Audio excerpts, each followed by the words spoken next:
Sassy Eliot. Hey. Sassy Eliot. Girl. It's the WIP Afternoon Show with Ike, Spike, and Fritz.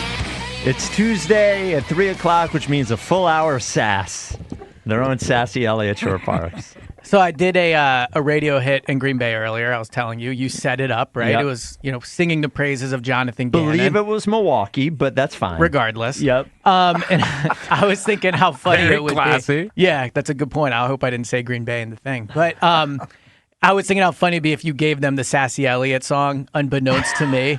And I said, hey, yeah. Don't tell him. he has to have this Yeah, song. it's one of his requirements for doing a hit. But no, I told him what a great coordinator Gannon was, how lucky they were to have him. So yeah, Well, one team's doing well. Well, they asked me. Arizona's defense sucked. It's like, That's fine. He was a head coach.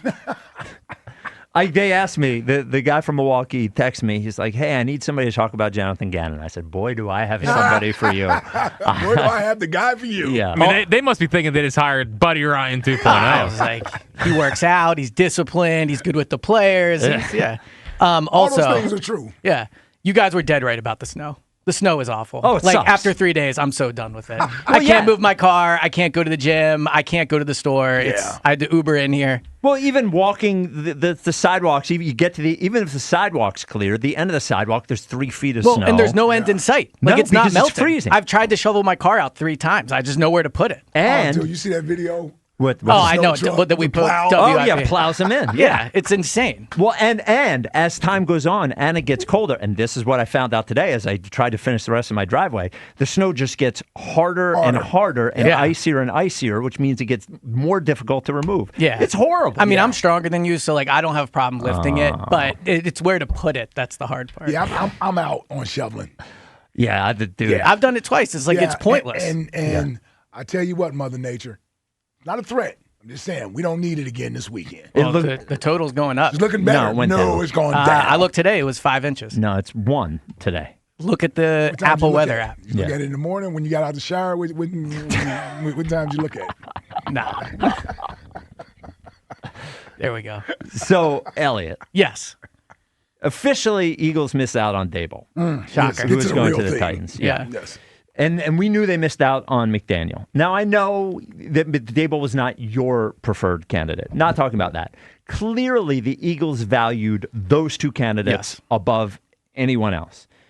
As their standing in the NFL, we perceive, is glamour organization, good situation.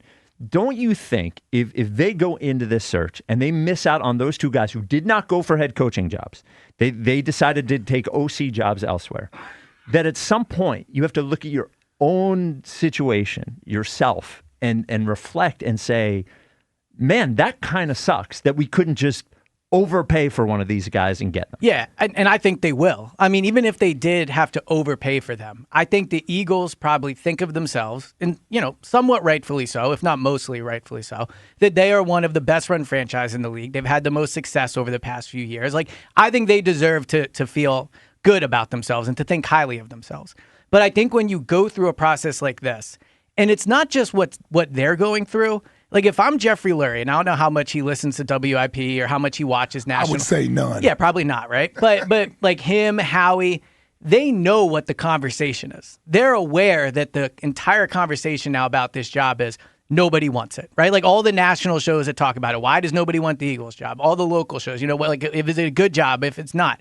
So I think that they deserve to think highly of themselves, but I also think they absolutely will reflect after this and ask themselves, why are people not taking this job? And, my guess is, like, they have an idea of what it is, but I also think it could be dangerous for them to, like, say, well, it's the market, it's the fans. Like, I think that's part of it, but I think most of the reason why is because it's just not an appealing job because of what they're asking of that candidate. Yeah, well, because they have to fix the passing game. I mean, essentially, at the end of the day, that's what it is. And I think the most telling part of all of it was that Dable, the day after. Yeah, I 100% agree with that. The day after the interview, it was, he's not going to take it. And I just I wonder what was that and Mike conversation? McDaniel, they couldn't get a serious interview with. Like, he didn't come to Philadelphia. Which right? is shocking. Now, Yeah. maybe he's saying to himself, I don't want to waste their time. That quarterback's not. I need to go show what I can do. I want to find somebody where I can do. But even we were talking earlier, Jim Harbaugh. That's not an autonomy job. You know, Right. you're going to the Chargers. That's a guy who's going to have a lot to say about what plays you're going to run. Agreed. A way easier market to coach in, I would say, Oh, in for terms sure. of the Yes. the stress and the expectations there. Yeah, but I mean, I think what they're finding is that these candidates like Declan Doyle and all these other candidates, like, they have the power in this situation, and the Eagles just can't offer a lot in terms of like bending, right? I think that the Eagles know what they do works. And I think they know that they have flaws as well, but I also think they're not looking for somebody to come in and change how they do things. And if you're a candidate that has the power to go shape your own thing, like the analogy I would use, I can't remember if I've told it to you guys, but until I say on the afternoon show, it's not really even saying it on WIP. There you go, yeah. But like, if you're Brian Dable, you can go to Tennessee. And obviously, Jalen Hurts is a better quarterback than Cam Ward right now. But Cam Ward is a ball of clay you can mold however you want, right? It's like a 1-year ball of clay. Jalen Hurts is already molded. Like, he is, and it's a Super Bowl MVP. And like, it's been in the league for 5 years. So changing that is so much harder than it is to change Cam Ward. So if you're Dable, like, obviously you have a better chance at success with the Eagles next year. But you're not going to get to do things your way. And I think that's why they're not coming here. Yeah, you're going with a younger guy that doesn't have much experience that's looking for this opportunity. It's probably coming a little sooner than whoever they hire, unless they hire Nagy. But if they've already given Sean Mannion his second interview, they certainly are intrigued by him. And he sort of fits that profile in which they would hire someone to fit this role. I mean, it's Andy Reid. Yeah. Andy Reid was the quarterback coach at the Packers. Yeah. Except it's not Andy Reid. Andy Reid had been a longtime assistant Yes, of course. Mike Holmgren and everything else. So, but that's so we were sitting here trying to figure out the way this thing is set up. Is that a hindrance to them moving forward, or will they ever move off of that? Listening to you, it doesn't sound like you believe, and I'm actually inclined to believe the same thing. They believe in their way of doing things. It's about finding the candidate that fits with what they want to do. I don't think there'll be any major change how they do things until Nick and Jalen are gone. Because then you're starting from scratch, right? Then you're starting from, okay, first of all, we're picking from a larger group of candidates because we can hire a head coach that gets to pick his own quarterback. And like, that is the best thing you could ask for as an offensive mind. If you're if you're Declan Doyle this time next year, you are way more interested in coming to Philadelphia as the head coach where you get to pick your own guy as opposed to coming here and working with Nick and Jalen. That's not even a huge slate on Nick and Jalen. That's just the power structure that the Eagles have set up there. Yeah, I just think that it's been a long time since I think being unbendable in the way that you do things is a mistake. And I think they looked at the Andy Reid thing and said, this sort of thing works. Jeffrey Lurie said, this sort of thing works. They hired Chip Kelly. They were impressed by him. Chip Kelly got power. It didn't work, and it's been this other way. They had a lot of success under Andy Reid. Like, they had a lot of – there are teams that have a lot of success with coaches that have power. And I just think that the unbendable thing, if it's about – Andy Reid would have won it. The players. Well, but I also think Jeffrey Lurie, there's probably not many humans walking this earth that Jeffrey respects more than Andy Reid, right? Sure, I think that certainly is part of it. Now, to your point about not bending, I completely agree with the sentiment of it. But again, if I'm the Eagles, like, what I do works. If I just get a better offensive line last year, you're probably still playing, or at least we're playing for an extra game or two. So I just don't think the idea they need to change everything they do is correct. Like, but it's not everything. No, but I think that's. Okay, so I can't speak for you, but I feel like the sentiment from the sentiment is that everything needs to change. Yes. Like, bring someone in that's got full autonomy of the offense. Yeah. Nick's not going to be involved. They're going to change the way Jalen plays. Again, like, Jalen, I agree, there are pluses and minuses for him if you're a coordinator coming in to coach him. But also, if I'm Jalen, why would if Sean Mannion comes in here and say, you need to change how you play, why am I listening to Sean Mannion? Why am I listening to Brian Dable? Like, whether he should or not, when you have the level of accomplishment that Jalen and Nick and the Eagles do, you also don't have to listen to other people. Well, if I was Jalen Hurts, I would say to myself, yes, we've won a lot of football games, but I would look at my statistics and my personal play and say, maybe if I listen to somebody,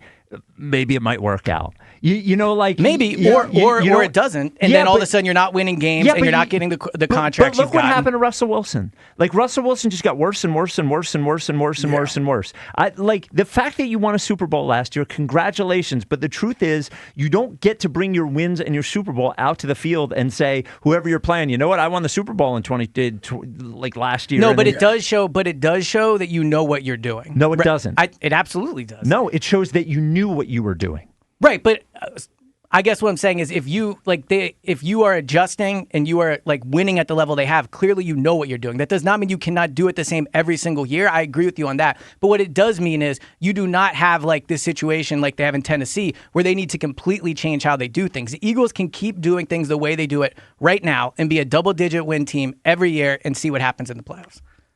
I disagree. I disagree that... As long as the roster is talented. I guess, but there are a lot of talented rosters in the NFL that don't win double-digit games. I mean, the Cowboys have a talented roster. They didn't win double-digit games. So that's because the quarterback sucks. He does not suck. You stop it. All right. Can you tell us about, we mentioned Sean Mannion's name a lot. We briefly talked about who he is and where he came from. I also have a Jalen point for you. Yes. Well, why don't you give us a little on Sean Mannion? Yeah, so Sean Mannion is like the greenest candidate you could possibly hire. He just had his first real job last year. Like 3 years ago, he was still in the NFL. He gets a job with the Packers. He's like an assistant, first-year coach. They make him the quarterback coach. And that's it. Like, that's his whole history. He's 1 year of a quarterback. 1 year of a quarterback coach. Now, the flip side of that. In Green Bay? In Green Bay, yeah. So he was coaching Jordan Love? He coached Jordan Love, for 2 years, right? Because he was on the offense side of the ball. The flip side of that is, if we want to be fair, like what people liked about Declan Doyle was, he's so young and he has upside. And like Sean Mannion has coached even less than Declan Doyle has. So his rise is even faster than any other candidate. Now, does that mean he's a good coach? Like, I don't know. I do think the idea of putting Sean Mannion in front of this offensive meeting room is, like, comical to me. Like, if you're Saquon, if you're AJ, now we'll see if AJ's here, or like Devontae, Lane, all these people, this guy has coached for 2 years. He might be the brightest offensive mind in the world. That I think players will walk in with a healthy amount of skepticism as to what he's saying. Now, if he helps them and he makes them better, then obviously they'll love him. And, everything will be good. But I think a problem is when you have an offensive side of the ball that has so much like sway and has so much resume and money and all that. There you go, money. That's all you guys say. Exactly. Like it's hard. Like if I'm Saquon, I'm sitting there and I'm going, all right, I'll give it a shot, but I'm certainly not walking in as if it's, again, Brian Dable or Mike McDaniel. That would bring in a level where I think the players would have respect for them off the bat. And this is where the Eagles, this is a tough decision for them because no one likes to get rid of talent. But here's the thing. When you have that much money on one side of the football, all of those guys feel entitled. They feel entitled to speak when they want to. Mm-hmm. They feel entitled to demand things when they want to because they have the financial security that supports that. Right? And when you're making more than the head coach in a lot of these situations on the offensive side of the ball, like if I look back at the 2025 Eagles, the offense was the issue this year. Whether it was play execution, whether it was ego, selfishness, and I'm not just talking about Effort. AJ. I'm just not talking about AJ. The other guys over there, right? Yeah. It all resonated on that side of the football. They got to get that figured out over there. Or no matter who they bring in here, they bring in a guy like Sean Mannion with those personalities. Yeah. Over there, that kid has no chance of succeeding in here. And the other thing, too, is I think that if you are Saquon or Jalen or Devontae and Mannion's the new guy and you come in 2 weeks in, you're struggling, you think they're going to point to themselves? No! Like we did the show every week with Mailata, Yes. Landon, Cam, and for whatever people think of Patullo, they certainly liked Patullo or willing to say, no, like this is us, right? Yeah. If it's 2 weeks into the offense Some new guy. Yeah, they're going to be like, well, this guy's like extremely unqualified for this job, and they're not going to take blame. What do you think if you were to put a percent chance on it, what is the percent chance that Nick Sirianni is the head coach of the Philadelphia Eagles in 2027? Wow, it's crazy. It's already 2027 next year. 65%. That's pretty 70. low. Yeah. It's pretty low, all things considered. I mean, I don't know what you guys will put it at, but I think if they have another year where the offense looks like this and they don't win a playoff game, like they will clean house. Nick will be gone. Jalen will be gone. I don't think they're riding with this duo, especially after this candidate one search. of the two. Yeah, They'll get rid of both. They'll get rid of both. Why? A top 10 duo of all time? Agreed. They still would be. But like, if you're take a deep breath. well, hold on. Get rid of the head coach and the quarterback next Well, think year? about this, right? So let's say you fire Nick. Yeah. So you're going to tell any head coach you're hiring, like, well, the quarterback is Jalen? Yeah. I think they're finding out the issues of that right now. And the flip side of that is, if you get rid of Jalen next year and you think he's the problem, you got to really believe in Nick and his offensive philosophy for you to roll with him another year. Let me tell you, if they get rid of Jalen in this city and Nick is still the head coach. Oh, that'll be hilarious. Yeah, you just imagine what it'll be like around here. I can tell you my open. I can do it right now. I think it makes a lot of sense. I think it makes a lot of sense. Well, here's one thing that Sean Mannion brings that like Dable and McDaniel did not. Yeah. There is no shielding Nick or Jalen if Mannion is the offensive coordinator. No. That's true. You know, like Yes. if he comes in, no one's going to be like, it's Mannion. People are going to be like, well, why is this guy even here? And then Nick and Jalen will catch the blame. So head coaches obviously pay better and all that, but you're still not getting to pick your quarterback. And I think getting to pick your quarterback's the most important. Well, unless you do. Getting to pick a quarterback around here. Nobody but whoever takes the Raiders' job is picking their quarterback. Nobody else gets to pick their quarterback. Yeah, Buffalo doesn't get to pick their quarterback, right? Take the job that's there. The Giants doesn't get to pick their quarterback. In this cycle, you're right. Yeah. You're right. Okay. Let me ask you this. Nick Sirianni is the reason why Jalen Hurts is not progressing. It's not Jalen Hurts. I've seen Jalen Hurts in college in Oklahoma almost be the Heisman Trophy winner if it wasn't for Joe Burrow throwing 60 touchdowns. Yeah, if it wasn't for somebody being better. No balls. I'd be the tallest guy in the world if everybody else was shorter than me. I mean, like, he didn't win the Heisman Trophy. Joe Burrow won the Heisman Trophy. And we can't be going back to college, Andre. That was 7 years ago. Burrow throwing 60 touchdowns. And he has progressed. He's progressed. Yeah, I think Nick actually deserves a ton of credit for helping Jalen progress. Yeah, they win a Super Bowl with that quarterback? Yeah, of course. In what way? Well, when he inherited Jalen, the Eagles were not sold on him being the franchise guy. And You think Nick has developed Jalen as a quarterback? Absolutely. And I'm not taking anything away from Jalen, but you're telling me, do you think Jalen is better or worse than when Nick got here? Well, he's better, but it's course. coincidental that. Oh, I don't think so. No, I'm talking about Nick Sirianni specifically. When is he working with Jalen at the quarterback position? Well, I think Nick builds the offense for Jalen. They've found a way to be successful with Jalen at quarterback. Do you think he's better His or worse staff, than he Kevin, was? people don't want to hear this, but Kevin Patullo's been part of it. Do you think he's better or worse than he was 4 years ago? Is he better than he worse than he was in 2022? Oh, he's worse, without question. Okay, so I think that's a nuanced answer. It's not that nuanced. I think it is. I don't know if you know what nuance means. I think it is.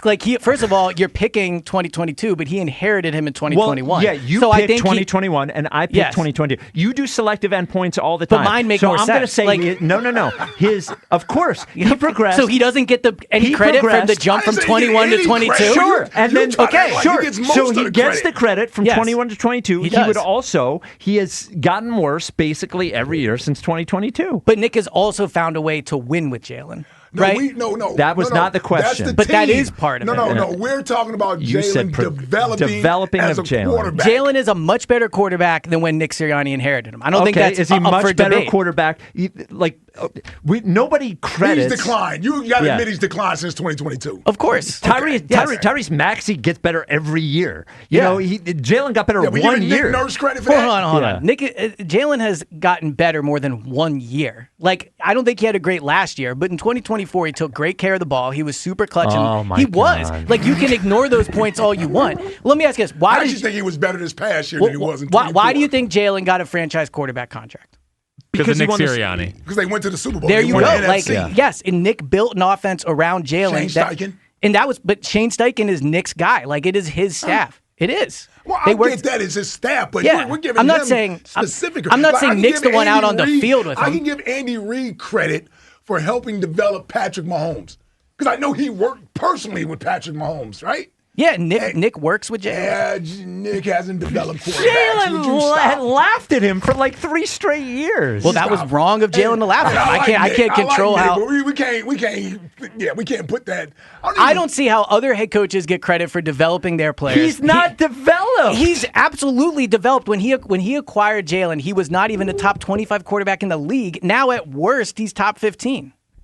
Do you think he was True. working on his mechanics with him? Like, what do you think he was doing? Isn't he the same head coach that took Jalen from the second best quarterback in the league to now top 15? Look, they had a bad year. I don't know what to tell you. But I'm saying, Thank you for the call on. I'm saying that he obviously has developed. Like, this video that went around last week of Mike McDaniel, everyone's like, oh, look at the way he developed RG3. Like, Nick did the same exact thing for Jalen.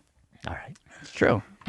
He made me go against Coach, man. I like Nick, but he can't. I'm not giving him credit for Jalen. I don't see how he would not get credit. All right. Well, he gets 10% credit. I think he gets like 80%. Well, then he gets all the blame for him getting worse. I agree. It was 1 year, though. No, not 1 year. was he better in 24 or 25? I actually think he was better this past year. No. Well, it wasn't that good either year. I How know. about that? I'm just saying, though, throw what the that hell? out You there. threw the ball the least amount in the league the year before. Because they were up so much. All right. Okay. God. Enough. I mean, it is what it is. Enough. Elliot is here for Tuesdays with Elliot. The Twitter question brought to you by Mark's Jewelers. Because the moment matters, choose exceptional quality, fair pricing, and expert craftsmanship online at marks-jewelers.com. Is Curb Your Enthusiasm considered a spinoff of Seinfeld? 75.8% say no. Wow. So Jack's next question answer is out. Yeah, we got a buzz splaining on that one, of course. He got all worked up about it. I am He got worked up about it. so sick of buzz-splaining at this point. Well, Hugh texted in the Jeffersons, Yes. which was one of the 3 that I was going to use. Okay, there you go. You Jefferson, mentioned 2 yeah. out of the 3. Yeah, There yeah. you go. I still got that 1 left. Yeah. I would not say it's a spinoff for what it's worth. What? It's not. Yeah, Curb Your it's not. Enthusiasm Curb, isn't. yeah. So, Caller of the Year is coming up. I think we figured out it's going to happen end of February, beginning of March on the WIP Afternoon Show. We will come up with the 32 seeds, right, Jack? We're going to do 32.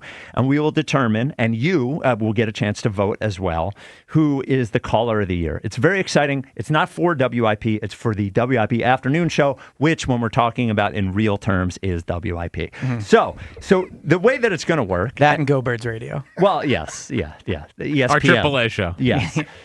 So, all the stuff we do on the afternoon show usually is a 50% vote of the listener and a 50% sort of expert panel, which is what we're going to do. The listeners will have 50% of the vote for each matchup for Caller of the Year, and there will be like an expert panel that will also vote for the Caller of the Year. The first question is, Elliot, would you like to be on the panel? Of course. It would be an honor. We will figure out if you're going to be on it or not. Thank you very much. Yeah, I of appreciate you course. considering me. Yes. I'll take a quiz. We can do all types of stuff. Yes.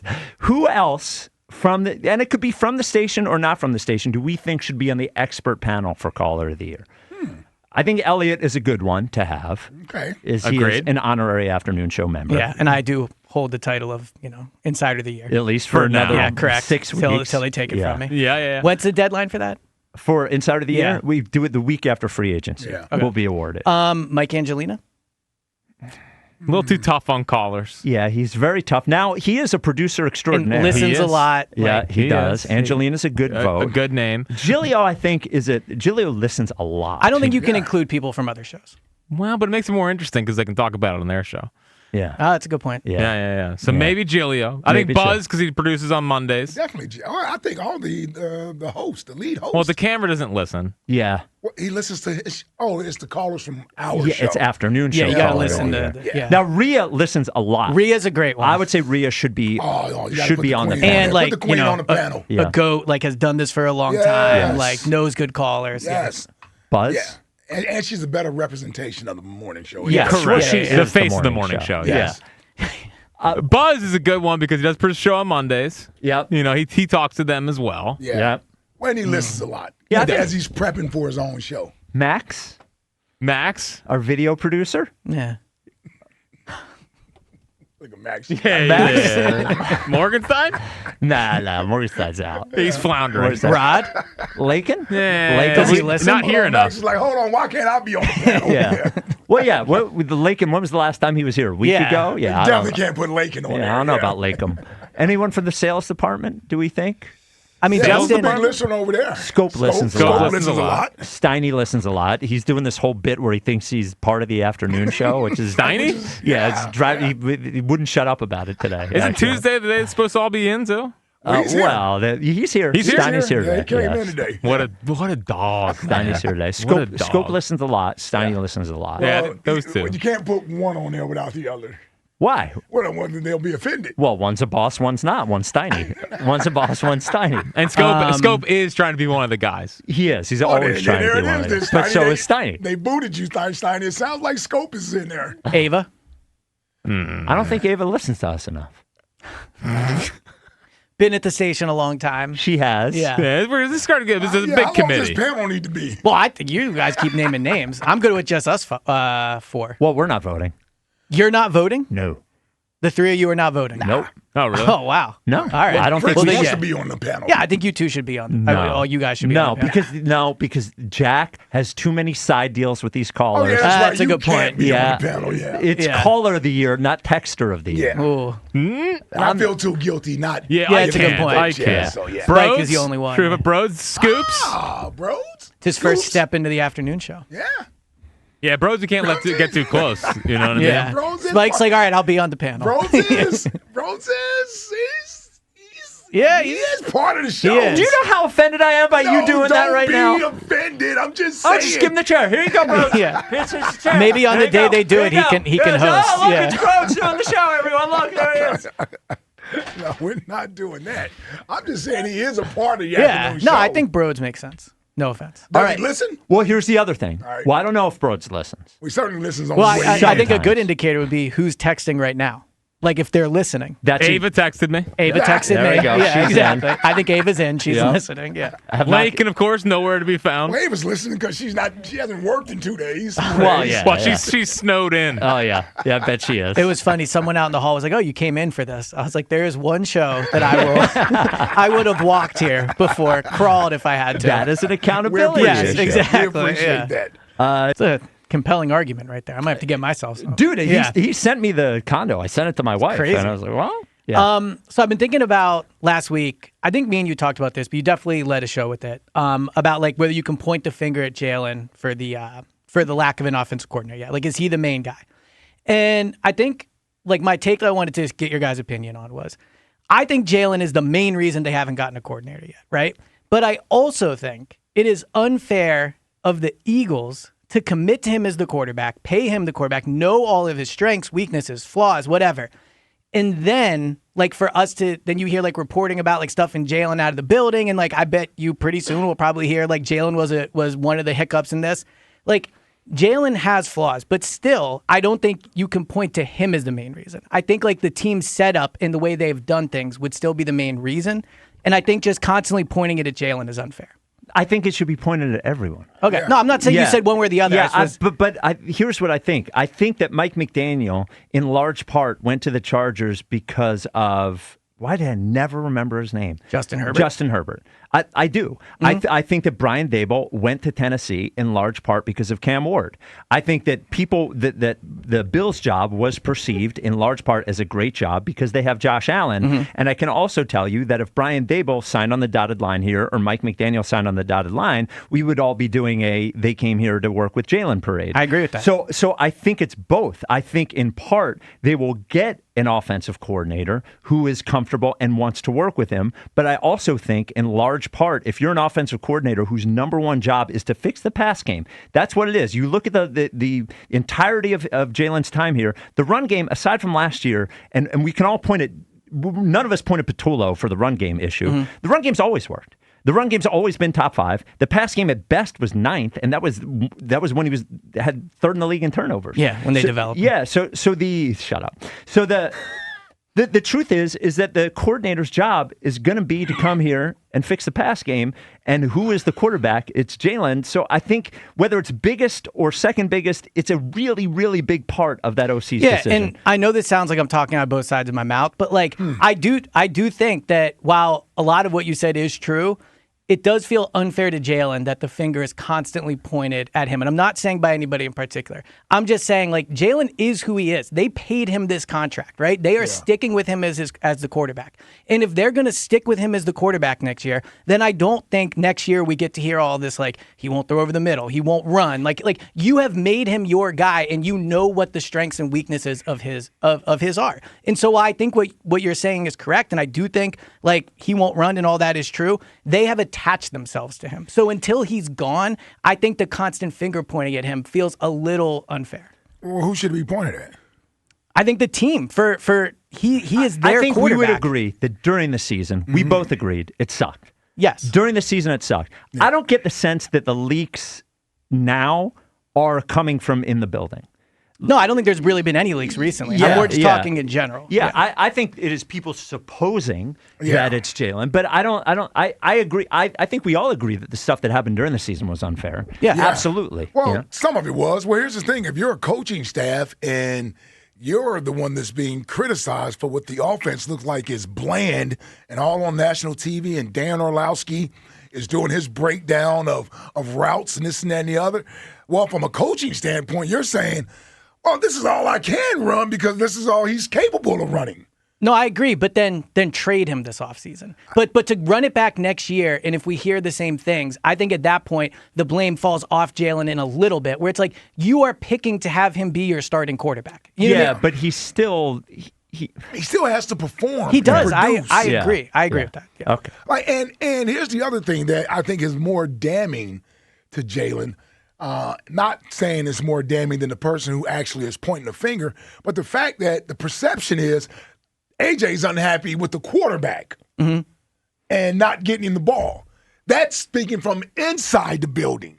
That's not the players saying it's the schemes. These coaches don't know what they're doing. I agree. So that perception of Jalen being partly responsible is coming from his own teammates in a roundabout way. Yeah, and I agree with that. Okay. What I'm saying, though, is like he's going to be the guy until you trade him. So sorry, my bad. It's beautiful. Right, well, please cut that. Yeah, please cut that. My bad. Yeah. He's going to be the guy until you trade him. So I just think like I burped, but a full another year of this, I think is like I don't think you can go through a full another year of the same finger. I don't know point. how you're not going to go through a full another year of this when you hire somebody who hasn't worked here yet. To me, you're setting yourself up to do the same exact thing you just went through. I also think there's a difference between I agree. There's a difference between leaks in the building or players saying it, and to your point, Dan Orlovsky going on TV or whoever. Not to, Dan doesn't like when whoever goes on TV when they break down and says that, plays. or Chase Daniel or whoever says that, or Shady says Emmanuel Acho. Emmanuel Acho, yes. So here's the tweet you have to answer for. I wonder what one this is. So, is that sarcasm? No, I'm sure. I think I know, but I've been on a bit of a heater. So. Well, this one, your life is a heater. Yeah. This one came after the Seahawks-Rams game. Oh, this is not what I was thinking, but fine. Go ahead. Good game for the, quote, CEO head coach brand. McVay completely mismanaged the end of that game. Great offensive mind, but messed up the more important things. Yeah. You're aware that the Seahawks head coach is not a CEO head coach, right? So I wasn't. He calls the defense. Oh, you weren't. Okay. I think it's irrelevant in this case because of course it's relevant. No, I'm saying he's not Sean CEO. McVay is a great offensive mind that everybody wants, right? It's like they need the next McVay. Well, I think he's a good example of why a CEO head coach still matters. Whereas he is a good offensive mind, but we all agree he mismanaged the end of that game. Nick's never mismanaged? He has, but I think Nick manages games better than Sean McVay does. Nick has had a lot of questionable calls. And so has McVay. Here. But yes, because anyone who is going to make calls at the end of games, if they don't work, right? But Nick wins at a larger clip than Sean McVay. I mean, he does. Like you ignore that. He also does less. He does different things. He does less. He does different things. He does less than Sean McVay. I think he does different things. Well, actually, you're right. Hold on. You're right. He does. You're right. He does do less. And this is the point I'm making: is that Sean McVay, Mike McDonald does not do less. He calls the defense. So I do think calling an offense is harder than calling a defense. Why? But we don't have to get into it. But do you want to tell Vic that? Should we bring Vic Fangio on? And do you think he's just not doing it? What do you think is harder? You do. It was defense, obviously, because defense is a reactionary sort of position to be in. So as a defense, you have to anticipate what offenses are doing. See, but I think it's easier to react than it is because you're reacting off what they're doing. Whereas when you're the offensive side of the ball, you dictate what's happening. Sometimes it's okay to bow out. Sometimes it's okay. I'm willing to listen. You don't have to win every argument. You have to win every argument. It's why offenses have an advantage. They know where they're going. They get to dictate. Defenses have to react to that. So I'm not telling you it's not hard to call offensive plays. Right. That's not what I'm saying. But the way you put it is like anybody could call it defense. No. It's easier to do. I would actually say in today's NFL, it's much harder to be a good defensive coordinator or player when every rule and every structure of the NFL is about advantage offense. Also, you I don't think that's a fair script point. the first 15 defensive you plays. don't script defensive plays. But again, regardless of the Seahawks coach thing, the point I'm making is that when you have too much on your plate, it is hard, right? So you're right. McVay does do more because he has more on his plate. But that's why I'm saying it's a good game for the CEO brand. But then, because shouldn't Nick? How many times have we had arguments about what the hell was Nick Sirianni? Not as many times as you're insinuating. Over 5 years, I agree. There was some Plenty last of year. times. Over last year, I agree. But that's also because the team wasn't operating as well, so the decisions didn't look as good. Well, there's some of the same decisions. They just happened to bite him this year. Last year he did, 2 years ago, he did this. They got away with it sometimes by winning games. That decision in Detroit to go for it on fourth down as opposed to kicking a field goal in your own or punting the ball, I believe it was. But the Atlanta game? And giving in Detroit Green the Bay. ball. In Green Bay. I think thought it you're was talking about the Detroit. Packers game? No, I think it was Detroit at home. We were up 2 scores, and we went for it in our own territory. Didn't get the tush push. And Detroit was basically in field goal range. Yeah. So it was Packers and Lions back-to-back I weeks. agree with It that. was back-to-back Because weeks. Packers was when they took the deep shot. Yeah, and that's the one with. they were up 3 at that point. Or no, they were up 10-0, and the Packers that's scored the one on where a him short. and AJ did their own thing. Yeah, I almost forgot about that. But also, I don't have the stat in front of me, but I think he's added more expected wins to the Eagles than all but like 3 or 4 head coaches in the league with his fourth down decision making. So I agree. Again, you can dismiss it, but that is what it is. So I think if you look at how he's managed these situations, he has mostly been a net positive with his decision making. I don't know if you can say that about McVay. I know that's a big thing of yours. Didn't he got outcoached in the playoffs this year by a play caller? Didn't he? I don't know if he got outcoached in that game. The players didn't execute well. By Kyle Shanahan. That's his job. No, I agree, but all he can do is put his players in situations to make plays. No, he gets credit when they make plays. He gets blame when they don't. That's fair. Yeah. But he did put them in position to make plays. He got outcoached by a guy who also calls plays. I think he got outcoached in the way that I think the Niners tried harder in that game than the Eagles did. Well, that is it's a enormous. I agree with Nick you. Nick Sirianni's only job is to get them to try hard. It wasn't good. Yeah, okay. So I just think off of that game, if you're a CEO head coach, it was a good example of why not having a ton on your plate helps. No, it wasn't. Because he got beat by another guy who was not a CEO head coach. Right, but the CEO head coach I was talking about lost the game. Right. I don't know what you want me to say. Because he's not a CEO head coach. Yeah, neither of them are CEO head coaches. He lost to a non-CEO What I'm head saying coach. is everyone wants Sean McVay, and what I'm pointing out is in that game he mismanaged the end of it. Yeah. That's the point I'm making. Just real quick again. I thought it was going to be the Belichick thing. If we don't even want to address that. No, that's a different day. That's silly. We all know he's an all-time great. That's evergreen. He's probably top 10. That's evergreen. If you were to 30 NFL teams, right? Yeah. 32. If NBA guy over here. Yeah, I know. I always mix up with. So if you ask 32 organizations if they could have their choice, CEO head coach Nick Sirianni or Sean McVay, how many do you think would pick Sirianni? It's a good question. It's not that. It's an interesting one. Many? It's an interesting one. I'll have to think about it. How many? Yeah. Oh, just off the top of your head. I don't know, 50-50. Jim. Well, is McVay and Stafford a top 10 head coach quarterback combo of all time? If they win on Super Bowl, they probably are. Yeah. Before you get out of here. Kingsbury. Is that with him? Oh, yeah. I don't know. And air raid? It seems like it would work here. Yeah, right? I'm not as big on his offense, though. Yeah. Well, you look at the Eagles aren't either. Yeah. Or he's not big on, I don't know. No, I haven't heard his name for anything, actually. Yeah. I think he wanted to be a head coach. I think that's probably, yeah. All right, thank you, Eliot. Man, I have a Sixers take too. But well, next week. All right. It's a Giannis one. Is it Maxey the best player or not? Yeah. Or are you still doing Embiid's the best player? No, I would rather get out of the second round with Embiid than win a title with Giannis. Like I have no interest in Giannis I've been coming there. in. I really don't care either way. That's fair. Yeah. Get out of this. Then win a title with Giannis? I felt the It would same. mean nothing to me. Here's the thing. I felt the same. The reason I can't fight him on it, I felt that because I understand what you say. I felt the same way about LeBron. Yeah. I didn't want to get LeBron because I didn't want That's to what win I'm saying. a title with him. I'd rather not win a title without you don't LeBron. hate Giannis the way you do LeBron. No. It'd be like renting one. But I understand. I know what you're saying. I understand if they got to a conference final with Embiid, It would I think feel that would like- feel better than winning a title with Giannis. Yeah. I can't argue on It's that. Yeah. the best kind of take. You can get the Go Birds. No, it's the worst kind of take.